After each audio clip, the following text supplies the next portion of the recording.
El panorama mediático español está claramente corrido hacia la derecha, hasta tal punto que el diario El País, que está a favor de la monarquía, de todas y cada una de las medidas económicas neoliberales, sea subir el IVA a los productos básicos, cobrar el peaje en todas las carreteras, dejar al mercado el precio de los alquileres, pasa en España por ser un periódico de izquierdas.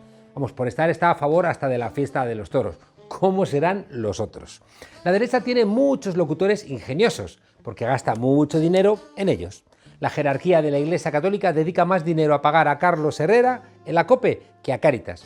Y a todos los españoles nos costó una pasta pública financiar al, según la legislación de las Islas Baleares, maltratador Eduardo Inda. Recordemos que le embargaron el sueldo por no pagar la alimentación a sus hijos. Todo un dechado de virtudes.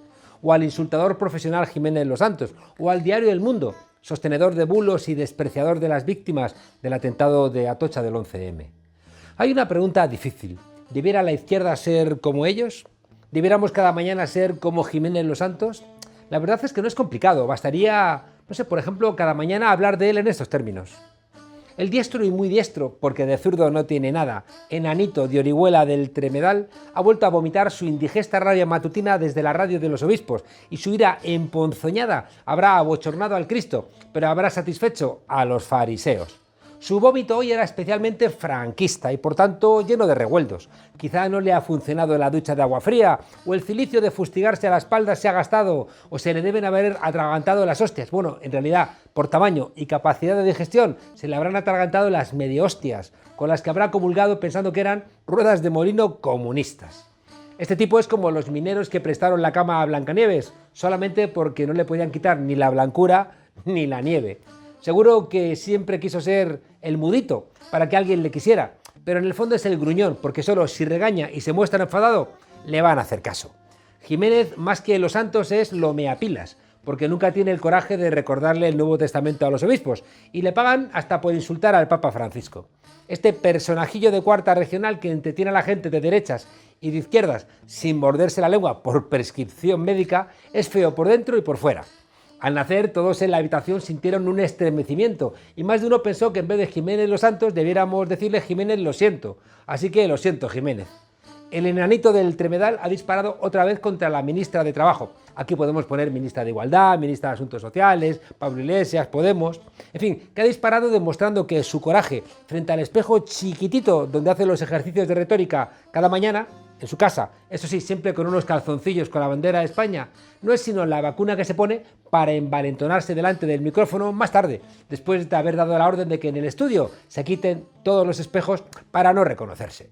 Esta gente de la derecha del espumarajo y el gargajo odian a la izquierda como si su impotencia fuera culpa de que en La Habana un santero hubiera sacrificado un gallo para que su sangre, ya aguada de por sí, pierda la potencia.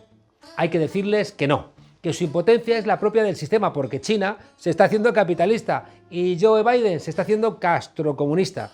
Y ahí andan, pidiéndole almas a Abascal, que solamente sirve para que el partido impopular regrese a la alianza impopular de Manuel Fraga, ese hombre de la patria cuyo retrato cuelga en el Congreso de los Diputados, pese a haber o por haber firmado sentencias de muerte contra gente que estaba peleando en la dictadura, para traer la democracia que permite que este medio cabreado suelte esputos en la radio de los obispos contra los que lograron que en España tengamos democracia. En fin, que no sería difícil convertirse en un echamierda como Jiménez Los Santos, o repetir con maneras de harto de anís las amenazas de Carlos Herrera o sus monaguillos a la izquierda, o hacerte el imbécil en directo para blanquear a los nazis como han hecho tantos presentadores y presentadoras.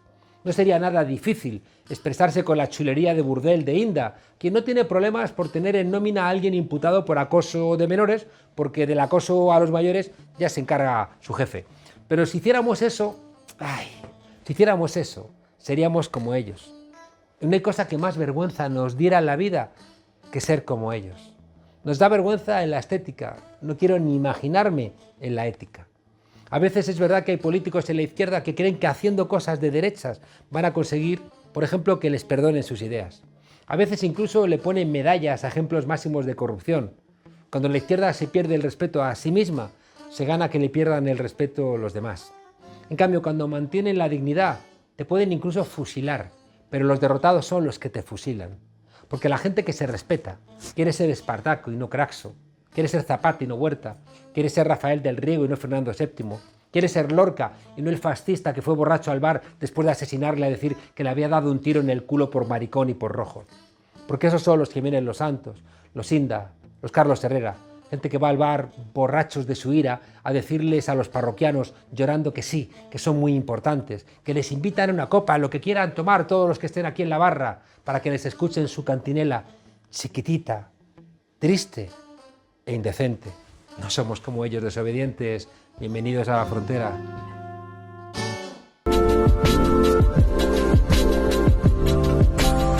Saludos desde Madrid, gracias por atendernos y enhorabuena porque su libro ya es citado por historiadores españoles relevantes como Ángel Viñas, y creo que es un gran hallazgo llegar al gran público y también que la academia recoja este trabajo. Déjeme empezar con una pregunta.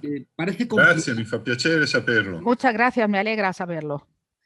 Déjeme empezar con una pregunta. Parece complicado que regrese el fascismo de los años 20 y 30, pero ¿hay condiciones para que regrese algo parecido?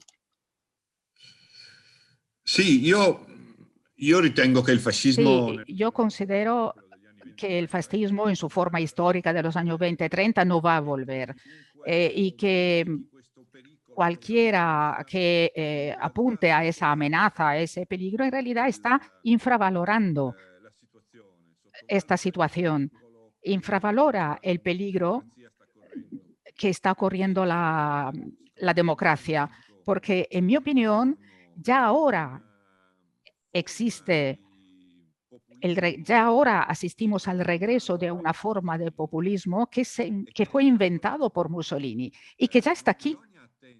No hay que esperar la vuelta del fascismo. Mussolini fue efectivamente el fundador del movimiento fascista, pero también fue el inventor de una tipología de líder populista.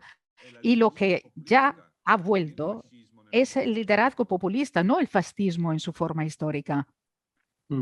Claro, figuras como Trump, curiosamente, optan por un populismo, un autoritarismo libertario, ¿no? Es decir, que hay como una innovación de resemantizar, resignificar la idea de libertad, pero al mismo tiempo tener esos componentes autoritarios. Sí, exactamente. Efectivamente, es así.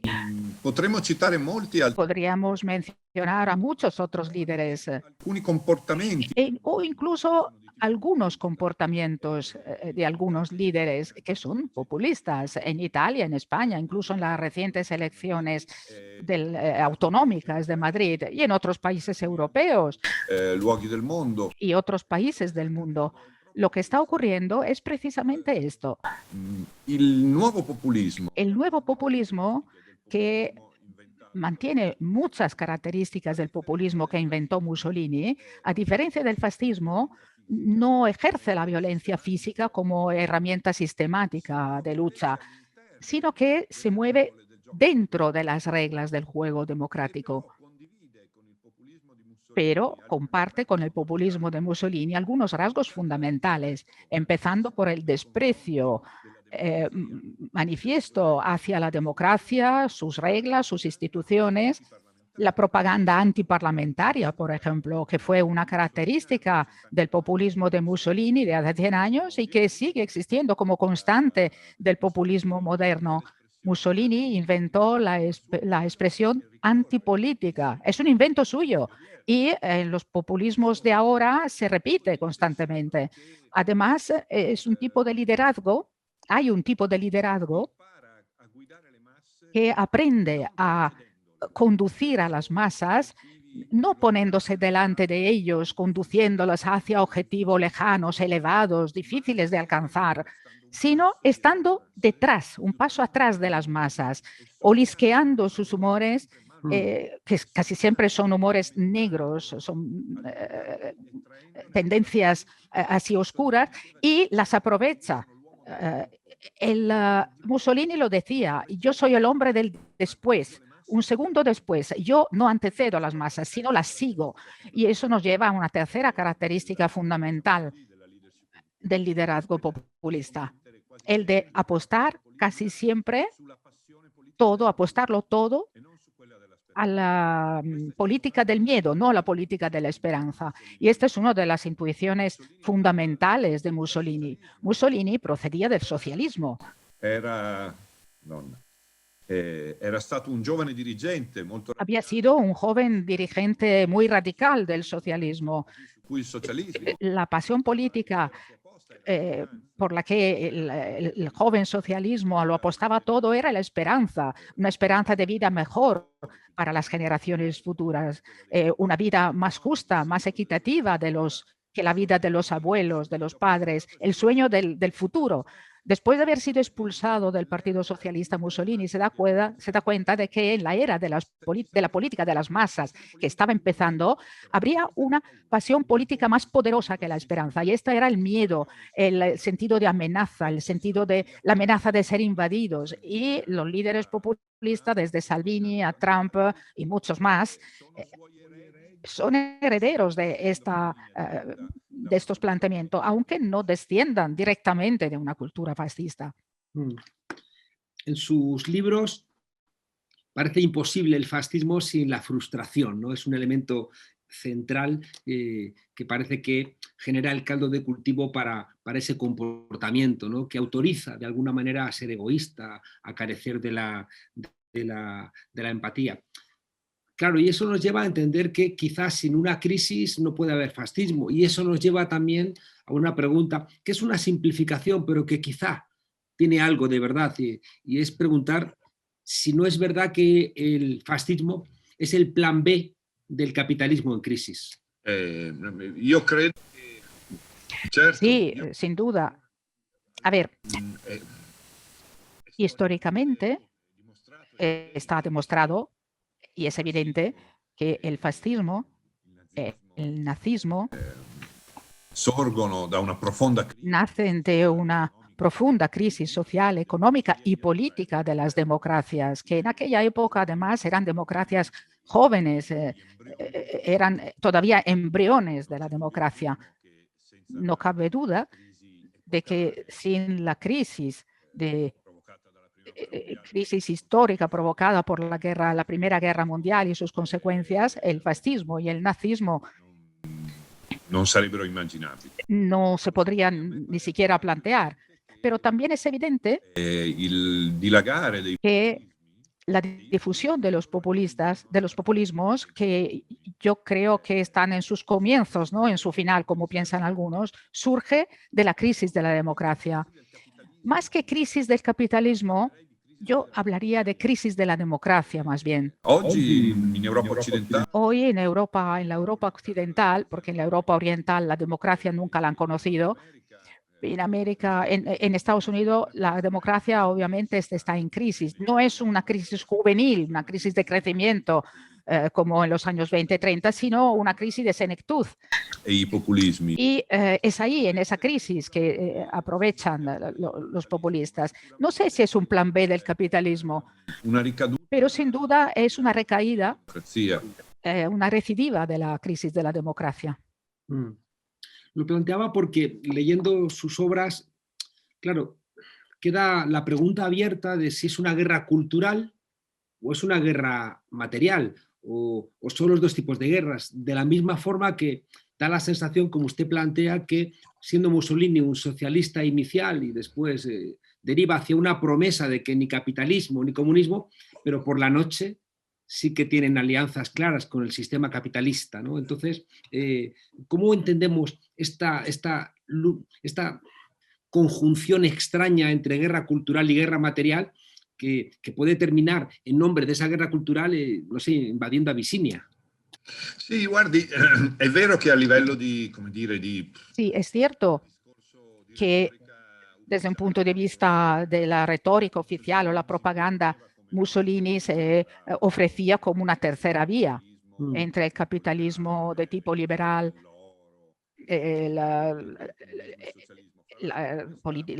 esta del oro y el socialismo. Y además esa imagen que Mussolini daba de sí mismo y del régimen tuvo mucho éxito en América del Sur. No todos saben, por ejemplo, que Perón fue un admirador absoluto. El joven Perón era un absoluto admirador de Mussolini. le veneraba, iba a ver las películas del Instituto Luce, lo admiraba porque era un defensor de esa tercera vía. Nei primi anni del suo governo, En los primeros años de su gobierno, Perón fue el primero en América del Sur accoglienza a que acogió a los refugiados fascistas después de la caída del régimen. Pero yo creo que esa era una autorrepresentación, un relato que hacía de sí mismo Mussolini, al igual que Hitler guiaba el Partido del Trabajo primero, luego dei lavoratori tedeschi. el Partido de los Trabajadores Alemanes. Pero ninguno de los dos cuestionó nunca el sistema capitalista en el fondo. Quella che doveva essere Lo que debía ser la gran reforma, la reforma más importante de la tercera vía de Mussolini, es decir, la creación de los gremios del trabajo, por ejemplo, que superaría tanto el sistema capitalista como el sistema socialista, no dejó de ser un cascarón vacío. Por lo tanto, el fascismo nunca cuestionó el sistema capitalista. Si acaso, si hacemos un análisis materialista, creó otro sistema para que el capitalismo pudiera superar la crisis del Estado liberal, incluida aquellas pulsiones imperialistas tardías que llevaron al régimen a esa terrible página genocidio del genocidio en Libia y la creación de campos de concentración. En la ciencia política hay enormes discusiones sobre si son los actores, sobre si son las estructuras, a veces interminables, cuando ya Maquiavelo nos enseñaba que son las tres cosas, ¿no? Que son actores, estructuras y conciencia. Y tiene Mussolini la fuerza de entender a su pueblo, ¿no? Tiene la capacidad de conectar con su pueblo. Y usted en las dos novelas, los dos libros, habla del ser humano, no habla de personajes de la Marvel, no superhéroes, sino que habla de gente común, de gente corriente, de gente ordinaria, pero que puede en momentos concretos tener comportamientos extraordinarios. Claro, la pregunta concreta que le hago es, ¿en qué medida el fascismo habla más a la condición humana que el socialismo, que está constantemente exigiendo comportamientos que es verdad que despliegan el espíritu, que hace que avance la democracia, pero que fuerzan a la gente a comportamientos que implican sacrificios? Sì, questa è una domanda molto interessante. Es una pregunta muy interesante, efectivamente. Yo soy un novelista en el fondo y yo también coloco mi mirada a la altura del hombre, busco la respuesta a estas infinitas discusiones, debates doctrinarios y teóricos, lo busco en algunos detalles, en algunos elementos concretos del relato. También el fascismo en aquella época, Il fascismo richiede bueno, y sobre todo el fascismo en aquella época, le pedía a los italianos teóricamente grandes sacrificios, predisposizione una predisposición casi heroica, un heroísmo popular, sacrificio de sí mismo por la patria, por la nación. Pero lo que usted dice es cierto. caratteristica proprio specifica. Una característica realmente específica de Mussolini como líder no fascista en este caso, sino populista, fue precisamente la de elevar incluso sus propios vicios personales. Pensemos en su erotomanía, por ejemplo, ¿no? Su pasión erótica. Modello da imitare. Lo convirtió en una especie de modelo a imitar. Mussolini, como todos los líderes populistas, se manifiesta en su desnudez, incluso literalmente, incluso en sus vicios humanos, sus pasiones, sus deseos, Qualcosa che non deve essere emendato. como algo que no es sujeto a crítica o que tiene que corregirse y enmendarse, sino que debe ser aceptado así tal como es e incluso admirado. Mussolini dice, bueno, yo soy un hombre, me gustan las mujeres, estoy casado, pero yo sigo persiguiendo a todas las mujeres. Yo soy como vosotros y vosotros tenéis el permiso de ser como sois. No tenéis que sentiros culpables. Prácticamente es lo que hizo Berlusconi muchos años después. Y Trump igual. Y en esto usted tiene razón. El fascismo, diferente del socialismo, que siempre apuesta por la mejora de uno mismo, el progreso, la emancipación. È una sorta di lasciapassare, no? En cambio, el fascismo es una especie de visto bueno para las debilidades de la humanidad. Claro. Un salvoconducto para las debilidades del ser humano. Claro, y eso, sí, es la autorización de haced lo que queráis, yo lo hago, lo podéis hacer vosotros. Y eso se vincula con una de las partes para mí más estremecedoras, ¿no? Sobre todo del primer libro, que es, lo planteaba usted antes, el papel del miedo, ¿no? Y cómo en contextos de violencia los que ganan reciben el apoyo de los que son un poco más cobardes, ¿no? Y de alguna manera esa violencia que despliega el fascismo, si no encuentra un freno en otros movimientos, hace que la gente diga, me voy con los que ganan porque así garantizo de alguna manera que a mí no me va a pasar nada.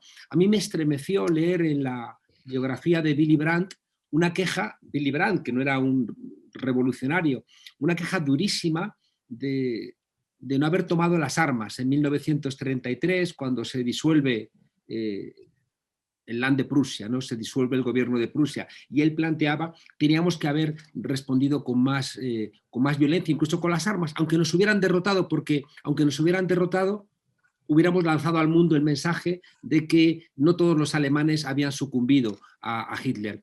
Leyendo la novela tengo la sensación de que hay una suma constante de pequeñas derrotas, ¿no? Incluso el asesinato de Matteotti no recibe la respuesta que incluso el propio Mussolini parecía esperar, ¿no? Y de alguna manera, ya digo, esa suma de pequeños miedos termina rindiendo a todo el país.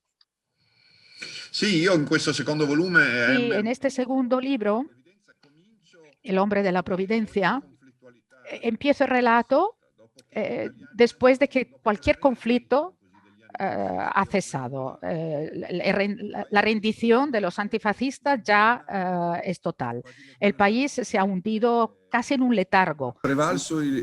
Prevalece la necesidad de silencio, de calma. No es una paz, en absoluto. Es la paz de la victoria, del vencedor, del opresor. Es una paz de quien duerme.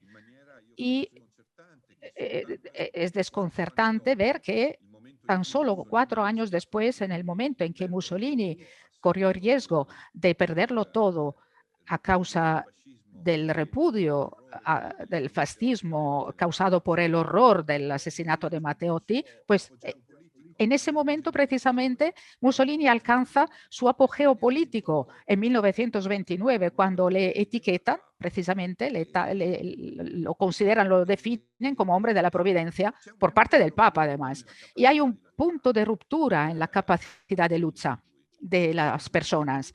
Y ese punto de inflexión, puesto punto de ruptura en el caso del fascismo, ocurre precisamente después del caso de Matteotti.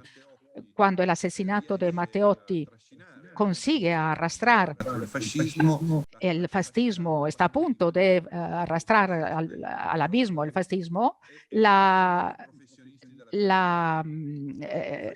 resistencia prácticamente de los antifascistas se derrumba y los fascistas triunfan porque, aunque al comienzo eran menos numerosos, tenían en la violencia su naturaleza. Y además, muchos por su oficio tenían la violencia como algo natural. Esa violencia fascista, además, no fue eficaz como tal, simplemente porque suprime físicamente a los adversarios, sino que además se convierte en un objeto de deseo, del deseo político por parte de grandes capas de la población. Incluso los pequeños burgueses, que por naturaleza no son violentos, empiezan a desear, en sentido simbólico, la violencia fascista como la posible solución de cualquier problema, de cualquier complejidad difícil de desentrañar en la vida de ese momento, la vida democrática de ese momento. Casi para terminar, claro, esa idea del deseo vincula algunos elementos actuales, ¿no? Como por ejemplo los nacionalismos excluyentes. Esa idea de deseo en el siglo XXI también incorpora a las mujeres, que vuelven a ser un cuerpo, ¿no? A conquistar. Esa idea del nacionalismo, de alguna manera, da un sustrato a gente que no tiene otra cosa, ¿no? Y ese discurso del fascismo y de Mussolini, ¿no? De esa Italia grande, es que resuena en el America First o aquí en las elecciones que acabamos de tener en Madrid, de Madrid primero, ¿no? Entonces, el problema es que te da una identidad fuerte, pero que necesitan víctimas, sean las mujeres, sean los enemigos de la patria, sean otros países. Sì, io sono convinto che, Sí, yo estoy convencido diciamo così, quello schema di de que vittimizzazione aggressiva ese esquema de victimización agresiva que le permitió al fascismo a través de la propaganda, de la amenaza de una invasión, una amenaza de agresión desde el exterior, que en ese caso era el peligro de la revolución socialista, si basava y que se basaba en la posibilidad de una identificación simbólica con la posición, la situación de la víctima por parte de amplias capas de la población que se sentían precisamente víctimas de la agresión socialista o comunista, se sentían víctimas de una antigua clase dirigente que había demostrado ser corrupta, incompetente, ineficaz, se sentían víctimas dalle promesse. traicionadas por las promesas de los viejos políticos, traicionados por los acuerdos de paz de la Primera Guerra Mundial. Pues bien, a partir de esa posición de simbólica identificación con la víctima, en realidad desencadenaban una respuesta muy agresiva. Di tipo oggi noi diremo sovranista. Hoy la llamaríamos nacionalista o soberanista. Yo creo que es totalmente, que es evidente que todo esto se está repitiendo a nivel global Acquisisce a livello locale, diciamo. y a nivel local luego pues se matiza con contenidos ligeramente distintos, pero el esquema es el mismo. Una última pregunta, profesor. Claro, Mussolini empieza como periodista y hoy vemos que los medios de comunicación se han convertido en herramientas esenciales, ¿no? Ya no somos capaces de diferenciar lo que es comunicación de lo que es directamente propaganda, ¿no? En la comunicación de Mussolini, la verdad parece que es sustituida por un relato que lo que busca es convencer sobre la base de las emociones, que recuerda mucho a lo de las fake news. La pregunta concreta sería, ¿qué hacemos, ¿no? Cuando otra vez los medios de comunicación se han convertido en los voceros de emociones al servicio de intereses que no son los de las mayorías? Leggere i libri, per esempio. Por ejemplo, leer libros. Vede, lei ha perfettamente ragione. Usted tiene toda la razón. Ayer recordaba en una entrevista que la carrera política de Mussolini empieza como periodista. La rivoluzione che Mussolini. La revolución que Mussolini introduce en el lenguaje político, la introduce primero en el lenguaje periodístico. Cuando le llaman a Milán desde la provincia para dirigir l'Avanti, que era el gran periódico del socialismo, él lo que hace es, lo primero que hace es reducir el sueldo a la mitad, su sueldo a la mitad, típico gesto populista. Y luego empieza a simplificar brutalmente el lenguaje del periódico. Frases breves, cada frase es un eslogan. Siempre empieza con yo afirmo, yo sostengo, yo digo. Ninguna preocupación porque lo que dice tenga relación con la realidad. Cuadruplica las ventas del periódico, un gran éxito, por lo tanto. Entonces, cuando yo digo leer los libros, hay que leer los libros, no quiero ser un intelectual reaccionario, pero, si me lo permite, no sé, lo que ha ocurrido con este libro M es sorprendente y era imprevisible, un libro de más de 800 páginas, es decir, que un libro que no es sencillo de leer, en un país en el que en un país como Italia, donde la gente lee bastante poco, ha vendido medio millón de ejemplares en todos los arcos de la ideología política, además. Y, Si stanno rendendo conto y eso refleja un malestar porque muchos se están dando cuenta de que su forma, su gana de entender las cosas, ya los medios no lo satisfacen, no satisfacen ese deseo de conocer las cosas, ni los medios tradicionales ni los nuevos. Seguramente ese medio millón de italianos se han convertido de inmediato en sospechosos. Yo creo que una cosa que yo voy a hacer en España, con su permiso, es ir a las librerías y coger su libro y ponerlo en la sección de libros de autoayuda, porque creo que en el fondo este libro lo que ayuda es a intentar identificar, ¿no? En España ha ganado las elecciones en Madrid una mujer que ha dicho que los que están en desempleo y reciben ayuda son unos mantenidos, ¿no? O ha dejado que se mueran en las residencias los ancianos y sin embargo le han votado sectores populares porque ese discurso, ¿no? Hueco, vacío, sin embargo les ha emocionado y en un contexto de pandemia la gente necesita como un mensaje, ¿no? de después va a venir algo mejor, ¿no? Y creo que su libro es una advertencia de cuidado con comprar estas recetas vacías porque después la resaca es terrible. Guardi, le dico una cosa, che io credo che... Le digo una cosa, perdón, estaba hablando en italiano. En Italia, la clase dirigente non aveva mai letto così tanto. Nunca había leído un libro como M desde hace tiempo, por lo menos los que siguen leyendo libros. Me han contactado desde los partidos más distintos, más diversos, porque eran lectores apasionados. Algunos lo leen, como usted dice, como una advertencia. Otros, en cambio, yo estoy convencido de que lo leen para utilizarlo como un manual práctico para utilizarlo, para alcanzar sus objetivos.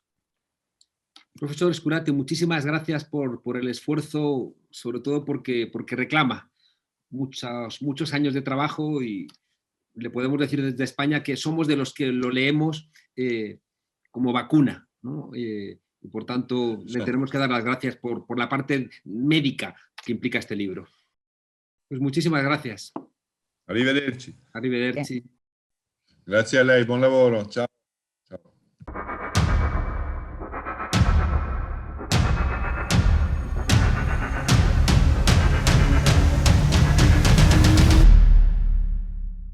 Muy buenas noches, Juan Carlos. Debo confesarte que estoy hasta el ciruelo de hablar de política ya. Igual que hay fatiga pandémica, hay también una cosa que se llama fatiga de opinión. Hasta los cuñados se cansan ya de decir, no, yo haría esto, no, lo que hay que hacer es esto otro, ¿no? Por cansar, nos cansamos de opinar hasta los capitanes a posteriori, ¿no? Que somos los que siempre acertamos.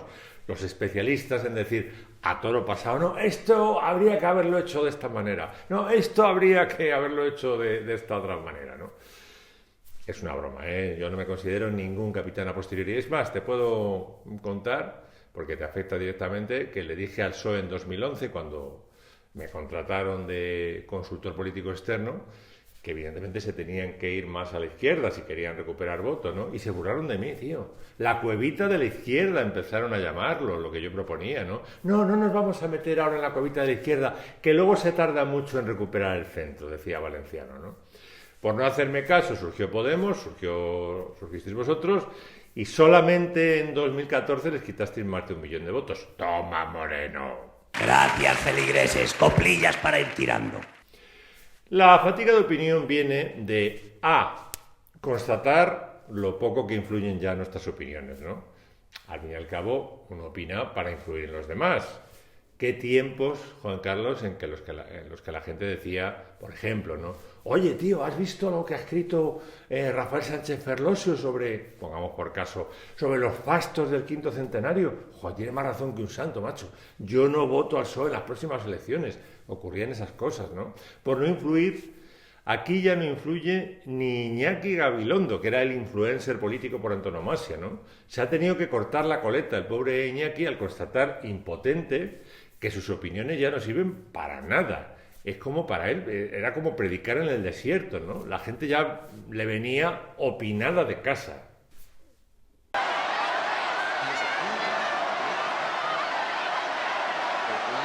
Pero la fatiga de opinión también tiene su origen en las chorradas enormes sobre las que nos pasamos el día opinando, sobre las que nos fuerzan al cabo del día a opinar, ¿no? Porque no se publica otra cosa. Aquí no opinamos ya de política, opinamos de politiqueo, que es una palabra nefasta y aceptada, por cierto, por el diccionario de la RAE, muy bien definida. Bueno, vienen varias definiciones. La que más me gusta es tratar de política con superficialidad o ligereza. Quedémonos con esa, ¿no? Lo más grave de lo que está pasando ahora mismo en España es que politiquear, es decir, la propaganda política, no solo lo hacen los García Egea, los Simancas o las Monasterio de turno, ¿no? Los medios de comunicación españoles, evidentemente no todos, pero muchos, están haciendo politiqueo a través de lo que se llama periodismo de declaraciones, ¿no? Oye, que Ayuso ha dicho no sé qué chorrada de encontrarse con su expareja. ¿Y a mí qué, tío? Yo perdí un boli esta mañana, ¿no? Pues nada, los medios de comunicación, a primera página la última chorrada de Ayuso, y como el periodismo de declaraciones y de canutazos es tan barato, se explota hasta la saciedad, ¿no? Y al pobre redactor de turno, explotado por su empresa, como siempre, le mandan a preguntar qué opina fulanito sobre la fricada que acaba de decir menganito. Y luego lo vuelven a mandar a que pregunte a zutanito para saber qué opina de la respuesta de fulanito a lo que ha dicho menganita, ¿no? Directamente es periodismo basura, ¿no? La parte contratante de la primera parte será considerada como la parte contratante de la primera parte. ¿Qué tal? Está muy bien, ¿eh? Hemos importado, ¿sabes qué? Hemos importado del fútbol esta manera de hacer información, ¿no? Aplicado a la política. Intentamos darle a la información política el ritmo, ese vacío güero de la radio y de la tele deportiva, ¿no? Pero el fútbol es un juego, no nos jugamos nada, salvo la honrilla, y bueno, y la quiniela, por supuesto, también. Pero en política es que nos jugamos nuestro proyecto de vida, ¿no? No podemos tratar la información política con la frivolidad de la información deportiva. ¡Atención! Conectamos con la sede de Ciudadanos en Madrid, donde nuestro enviado especial tiene noticia al alcance. Pues sí, Antonio, acaba de llegar un motorista a la sede de Ciudadanos con una pizza familiar. Nos lo ha confirmado el propio repartidor y te puedo ya decir, Antonio, que la pizza es de 5 quesos gourmet, lleva salsa barbacoa y pollo marinado, lo cual apunta a que la cosa está que arde por lo de la barbacoa y a que se ha armado una buena en la ejecutiva de Ciudadanos por lo del pollo. Fantástica exclusiva. Si algo pasa en política, amigos, tengan ustedes la seguridad de que esta cadena se lo va a ofrecer antes que los demás y en primicia. ¡Más periodismo! Tú eres muy malo, muy malo. Lo más indignante de todo es que el cuarto poder se pasa el día criticando, como es su deber, siempre que no difame a los políticos, pero en cuanto un político o expolítico ya como Pablo Iglesias osa criticar en el legítimo uso de su libertad de expresión algún exceso, algún abuso que cometa un medio de comunicación, resulta linchado sistemáticamente, ¿no? Mira, con las chorradas que dicen los políticos, ni se puede ni se debe hacer periodismo. Hay que ignorarlas sistemáticamente o mandarlas a la última página, ¿no? Solo sirven, a lo sumo, para hacer canciones satíricas al estilo de nuestro añorado Javier Crae, del cual, por cierto, se acaba de publicar una estupenda biografía. Espero ver a su biógrafo pronto en el plató de La Frontera. Con una de estas canciones satíricas me despido, Juan Carlos. Muy buenas noches.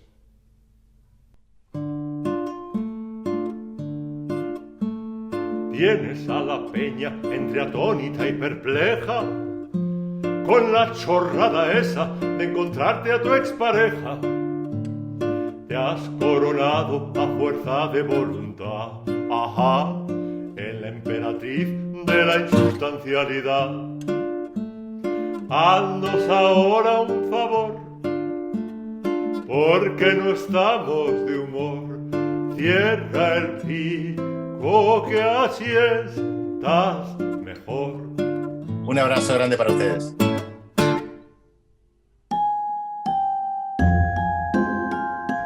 Había una vez una vieja cabra de izquierdas de toda la vida, que tenía 7 cabritillos. Los quería mucho, y como no quería que les pasara nada malo, siempre les decía: tened mucho cuidado y no dejéis pasar a ningún vendehumos neoliberal cuando yo no esté en la casa. No os fiéis de nadie, y mucho menos de los medios de comunicación, que el lobo es muy astuto y es capaz de disfrazarse, no sé, de Trump para engañaros. Mirad lo que pasó en Brasil con Bolsonaro. Sí, mamá, tendremos cuidado.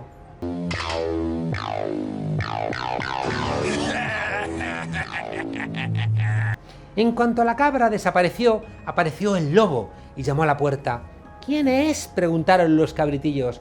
Abridme, hijos míos, soy una demócrata que solamente quiere vuestro bien.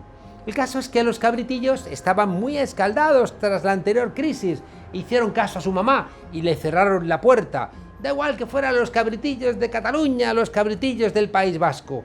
Pero eso no hizo nada más que enfurecer cada vez más al lobo, y el lobo cada vez más rabioso, y entonces decidió jugarse el todo por el todo en Madrid. De modo que volvió a llamar a la puerta. ¿Quién es?, volvieron a preguntar los cabritillos. Soy yo, la libertad que tanto le costó conseguir a vuestra madre. Enséñanos la patita para que podamos fiarnos de ti. El caso es que el lobo enseñó la patita, muy maquillada, y lo que vino a continuación, os lo podéis imaginar. Pedro Sánchez está pidiendo 70.000 millones de euros a Europa. El PP no se siente condicionado por lo que esté pactando este gobierno. Una vez traspasó la Puerta del Sol, el lobo dijo que trasladaría a Ursula von der Leyen y también a Angela Merkel su oposición radical al plan de reformas remitido por el gobierno de España a la Unión Europea y del que depende la llegada de los fondos europeos. Y dijo el lobo: lo queremos dar a nuestros lobos, ¿cómo que se lo vais a dar a otros? En fin. Y ya puestos, el lobo propuso también rebajar el gasto público y también una rebaja de impuestos para reactivar la economía de los lobos. Vamos, que quien iba de defensor de la libertad de los madrileños en realidad era el mismo lobo que se zampó a base de ajustes y recortes a los más humildes en la crisis de 2008. ¡Ay! Eso de querer 2 veces a los depredadores te deja sin ser antecesor de nadie. En fin, que te dicen que pongas una alarma en tu casa, cuando la única alarma que hace falta es la que te avisa de los sinvergüenzas que están llamando diciendo que van a hacerte un favor. En Madrid ya es un poco tarde, hay que esperar 2 añitos. El lobo ya está relamiéndose con unas rebajas de impuestos que premian a las rentas más altas y también está relamiéndose con las empresas que van a arañar el dinerito que venga de Europa. Y por supuesto, de la libertad ya olvídate, porque la libertad del lobo solamente le sirve al corderito cuando están en elecciones. La moraleja de esta historia es que tienes que apagar la tele y a ver si enciendes la cabeza. Tienes que hacer caso a los que te quieren bien, aunque alguna vez te hagan llorar. Y pregúntate si realmente te hacen llorar o te están diciendo los medios de comunicación que te están haciendo llorar. Tienes que seguir los consejos de la madre de los cabritillos y no dejar pasar a esos lobos que solamente quieren que seas su cena. Porque al rojo vivo te van a dejar el corazón como sigas creyéndoles, porque te van a dejar la cabeza como después de que pasen las termitas camino del hormiguero. Porque las mañanas de los lobos con las noches de los cabritillos, porque no es ni la primera, ni la 2, ni la 3, ni la 4, ni la 5, ni la 6 las que te engañan, sí que te engañan prácticamente todos. ¿Quién haría a los cabritillos tan ingenuos? Seguro que fueron los lobos. Coño, ¿serán los lobos los que hicieron a los cabritillos tan ingenuos?